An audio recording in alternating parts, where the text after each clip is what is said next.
758 people lost their lives in a 24-hour period.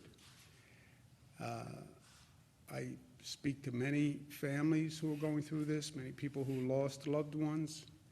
Everyone is a face and a name and a family that is suffering on this weekend, which for many people in this state and in this nation is a high religious holiday, which is already distorted because we have churches closed, we have temples closed.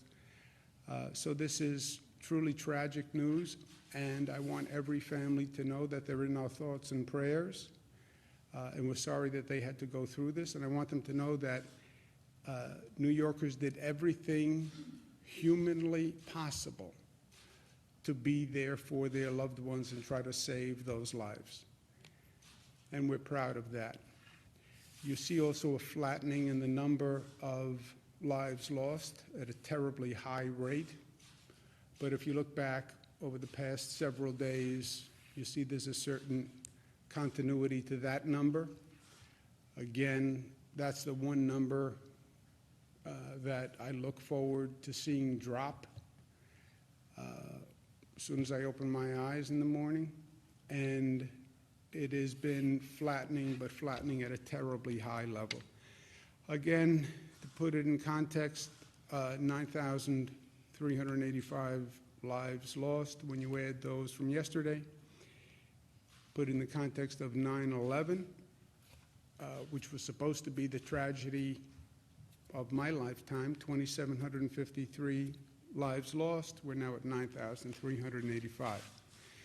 Big question for everyone is, when do we reopen?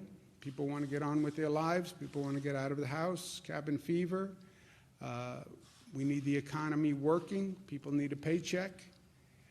Life has to function. When do we reopen? When do we reopen?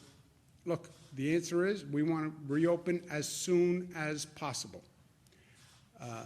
Everyone does on a societal level. Everyone does on a personal level. Let's just end this nightmare, right? Groundhog Day, you get up every day. It's the same routine. You almost lose track of what day of the week it is because they don't even have meaning anymore. And there's all sorts of anxiety and stress that we're all dealing with. So we want to reopen as soon as possible. The caveat is we need to be smart in the way we reopen. What does SMART mean? It means a coordinated approach, a regional approach, and a safe approach. Nobody wants to pick between a public health strategy and an economic strategy. As governor of the state, I'm not going to pick one over the other. We need a public health strategy that is safe, that is consistent with an economic strategy.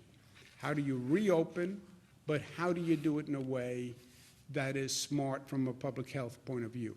The last thing we want to see is an uptick in that infection rate and an uptick in those numbers that we work so hard to bring down. So we need a strategy that coordinates business and schools and transportation and workforce. What New York paused did is it stopped everything at the same time. It was a blunt device, but it shut down everything at the same time. We're going to need testing, more testing, faster testing than we now have when you start to move people back to work, and we're going to need federal help. There is no doubt about that.